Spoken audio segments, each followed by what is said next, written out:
इस वीडियो में जानेंगे सबसे महत्वपूर्ण एक्ट के बारे में जिसे यूएपीए एक्ट कहते हैं। इंग्लिश में अनलॉफुल एक्टिविटीज़ प्रिवेंशन एक्ट कहते हैं और हिंदी में कहते हैं गैर कानूनी गतिविधि प्रतिबंध कानून।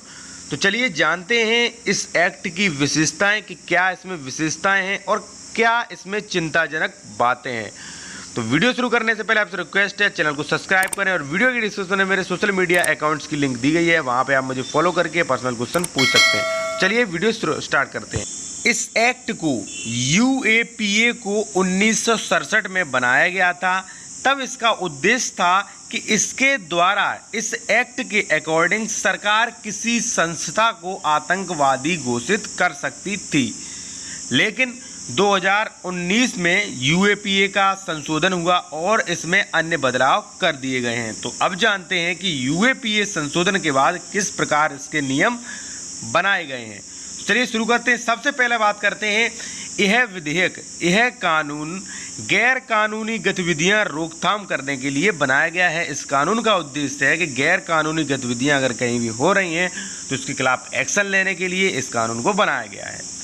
दूसरा है, इस अधिनियम से राष्ट्रीय जांच एजेंसी जो एनआईए होती है उसे और भी शक्तिशाली बनाया गया है, उसके पास कई अधिक शक्तियां आ गई हैं।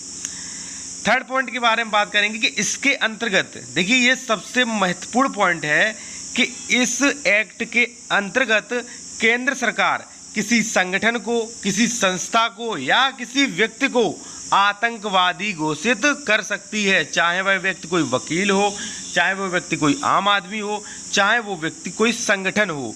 अगर सरकार को संदेह है तो सरकार उस व्यक्ति को आतंकवादी निर्दिष्ट कर सकती है।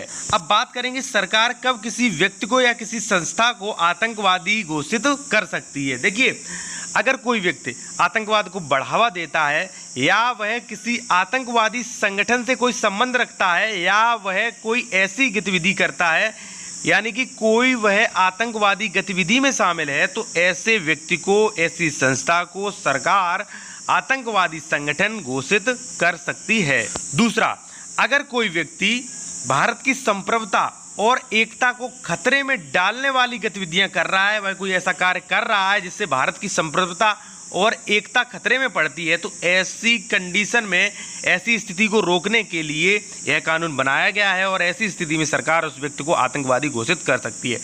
सबसे महत्वपूर्ण बात यह है कि इस अधिनियम के बनने के बाद कुछ चिंता वाली जो विषय हैं, चिंता विषय क्या हैं, क्या क्या इसमें कुछ ऐसी बातें हैं जो चिंताजनक हैं, चलिए उस पर चर्चा करते हैं। जैसा कि आपने न्यूज़ सुनी होगी, सफरा जरगर को हिरासत में ले लिया गया था। ये एक महिला थी। जब सीएए जो बिल है वो आया तो इन्होंने सरकार के खिलाफ धरना दिया और उन्होंने एक दिल्ली की रोड भी ब्लॉक कर दी, ऐसा उन पर आरोप था और उन पर यूएपीए एक्ट लगा दी गई। तो देखिए, इसकी जो सबसे बड़ी खामी है जो इस एक्ट की वो यही है कि इस एक्ट के अकॉर्डिंग सरकार किसी भी व्यक्ति को न्यायिक प्रक्रिया का पालन किए बिना ही आतंकवादी घोषित करने का अधिकार रखती है, जिसका भविष्य में दुरुपयोग भी हो सकता है। इस एक्ट की सिर्फ और सिर्फ एक नेगेटिव बात सिर्फ यही है कि बिना न्यायिक प्रक्रिया का पालन किए बिना किसी व्यक्ति को सरकार आतंक घोषित कर सकती है।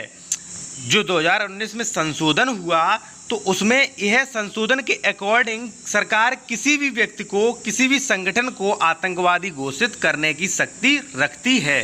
दोस्तों, वीडियो अच्छा लगा तो वीडियो को लाइक करें और आपकी यूएपीए एक्ट के बारे में क्या राय है कमेंट सेक्शन में जरूर दें।